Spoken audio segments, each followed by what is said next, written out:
लड़की अपनी सहेली के यहाँ पे जाती है और सहेली के भाई पे जब उसकी नज़र पड़ती है, उससे बातचीत करती है, तो दोनों की प्रेम कहानी शुरू हो जाती है। और कुछ ही महीनों के बाद वो अपनी सहेली के भाई से लव मैरिज कर लेती है, शादी कर लेती है।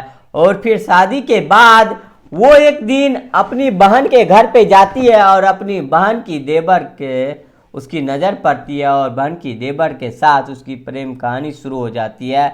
अब वो देवर से भी शादी करने वाली थी, लेकिन उससे पहले ही वो कातिल बन जाती है और कत्ल करती है अपनी पति का, जिससे उन्होंने लव मैरिज की थी। और कत्ल इतना सातिराना तरह से करती है कि पुलिस 4 दिनों तक उसको पकड़ नहीं पाती है और वो पुलिस के साथ ही थी। लेकिन उसने कत्ल कैसे किया, पूरी कहानी क्या है, क्योंकि इस कहानी में जिस लड़की से उन्होंने लव मैरिज किया था उसको मारने वाला उसे की प्रेमिका थी, वही पत्नी थी जिसके साथ वह रहता था। आखिर क्यों और कैसे कत्ल किया, जब पूरी कहानी को हम बताएंगे तो आप हैरान हो जाएंगे। चलते हैं और जानते हैं पूरा मामला इस वीडियो में। तो दोस्तों, मेरा नाम कौशल है। उम्मीद है कि आप सबको अच्छे होंगे, सुरक्षित होंगे। और जो आज की घटना उत्तर प्रदेश की राजधानी लखनऊ की है, वहाँ का एक वजीरगंज थाना है।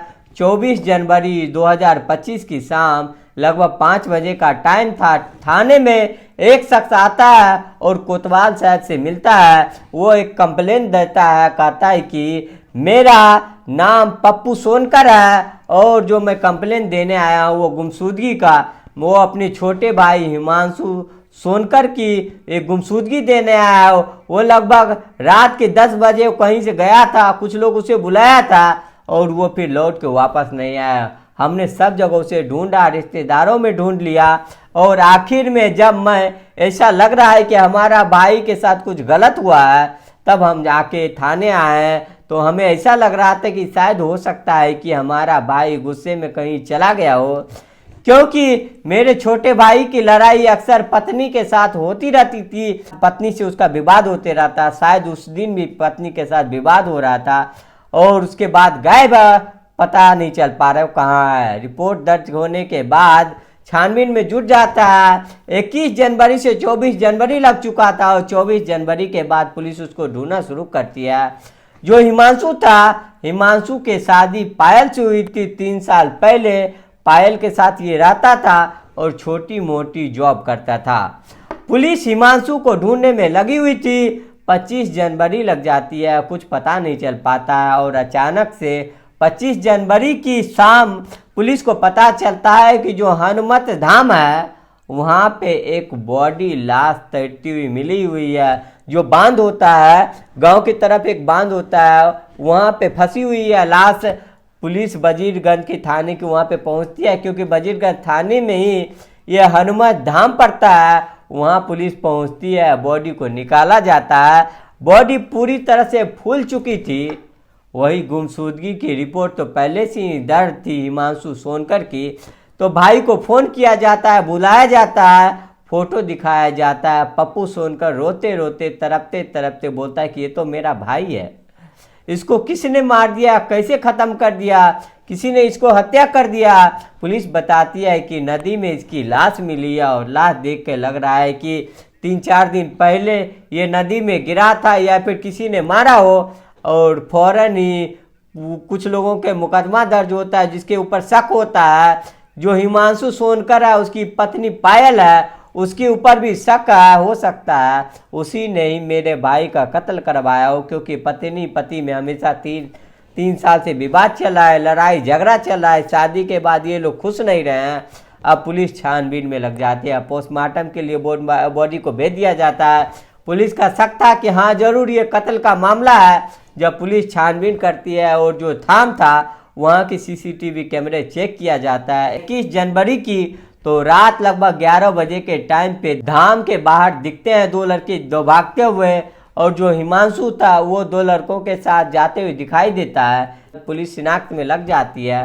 दूसरी तरफ तो पुलिस का शक पायल पे जाता है और पायल की कॉल डिटेल्स निकाली जाती है। कॉल डिटेल्स जब निकाली जाती है तो एक नंबर मिलता है। एक नंबर था आयुष सोनकर का, जो उसी की बहन की देवर है और हिमांशु का भी दोस्त है। पुलिस उसको उठा लेती है, हिरासत में ले लेती है। इधर पायल को हिरासत में लेती है। जब शक्ति से पूछताछ करती है तो मामला खुल जाता है और आयुष सोनकर बताता है कि हाँ, उन्होंने ही हत्या किया अपनी दोस्त जैकी सोनकर के साथ मिलकर, और हत्या करवाने वाली पायल थी।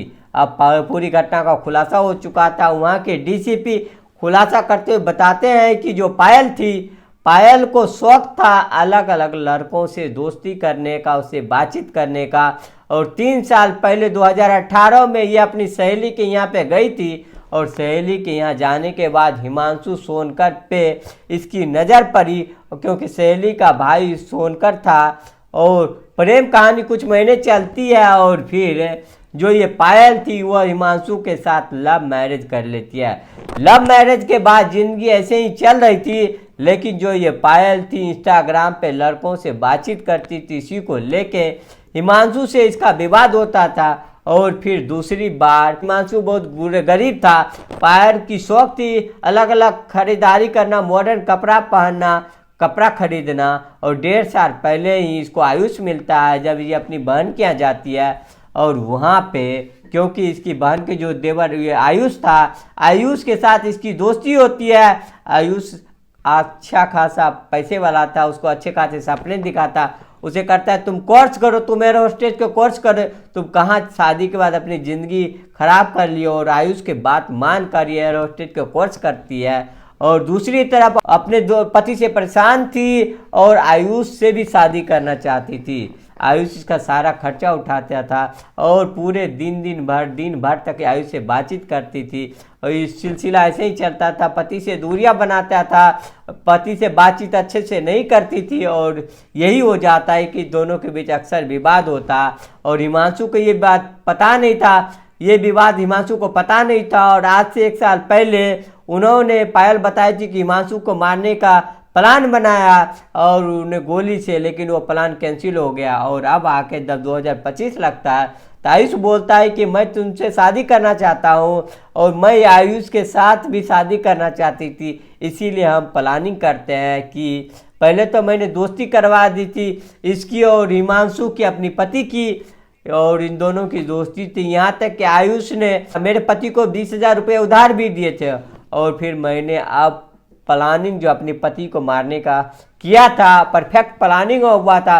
मैंने अपने पति को बोला कि तुम अपने दोस्त आयुष के पास चले जाओ, 4,000 रुपया देगा, मेरी बहन ने 4,000 रुपया दिया और तुम ले लो और इसको खर्च करने ला, तुमको काम में आ जाएगा।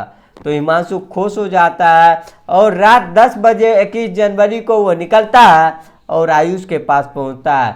आयुष उसको 4,000 रुपया देता है और कहता है कि चलो अब हम धाम में चलते हैं, थोड़ी बहुत दीपक जला लेते हैं। और प्लानिंग के तहत वो धाम पे लेके पहुंचता है। आयुष और पायल को पता था कि हिमांशु तैरना नहीं जानता है, वहीं पे ले जाके आयुष जो है अपनी जो दोस्त जैकी को बुला लेता है और ये दोनों मिलकर उसको हिमांशु को धक्का दे देता है। हिमांशु नदी में गिरता है और बस फिर क्या, उसका काम खत्म हो जाता है। रात का टाइम था, कोई बचाने वाला नहीं था। और फिर आयुष और जैकी वहाँ से भाग जाता है। वही सीसीटीवी कैमरे में आए थे। पुलिस को इतना पता चलता है, पुलिस तीनों को उठाकर जेल भेज देती है। और जब घटना का खुलासा होता है तो हर कोई हैरान था। आप भी हैरान होंगे कि जिस लड़की ने जिस लड़के के साथ लव मैरिज किया था, लड़का तो वफादार था, उन्होंने लड़की से लव मैरिज की, उसके साथ रहा था, लेकिन लड़की का दिल किसी और पे आ गया तो उसने अपने पति को अपनी प्रेमी के साथ मिलकर मौत का घाट उतार दिया। वो 1 मिनट भी नहीं सोचा कि जो लड़का मेरे साथ इतना प्यार करता, मेरे साथ रहता था, मेरे साथ खाता था, पूरे दिन रहता था, उसी लड़की को उन्होंने मौत का घाट उतार दिया, बस अपनी तमन्ना, अपनी ख्वाहिश को पूरा करने के लिए। तो आपको बहुत कुछ सीखने को मिलेगा इससे, ये भी सीखने को मिलेगा कि प्यार, लव, ये सब बेकार है। और दूसरी चीज़, दुनिया में अगर कोई ज़रूरी चीज़ है तो प्यार और वफादारी अगर मिल सकती है तो बस वो पैसा है। हिमांशु के पास अगर पैसा होता तो शायद ये जो पायल है वो आयुष के साथ नहीं जाता। हिमांशु गरीब था, इस वजह से उन्होंने उसे छोड़ा, दूसरी तरफ गई और फिर अपने पति को भी मौत घाट उतार दिया। आप इस घटना पे क्या बोलना चाहेंगे? कमेंट बॉक्स में ज़रूर बताइएगा।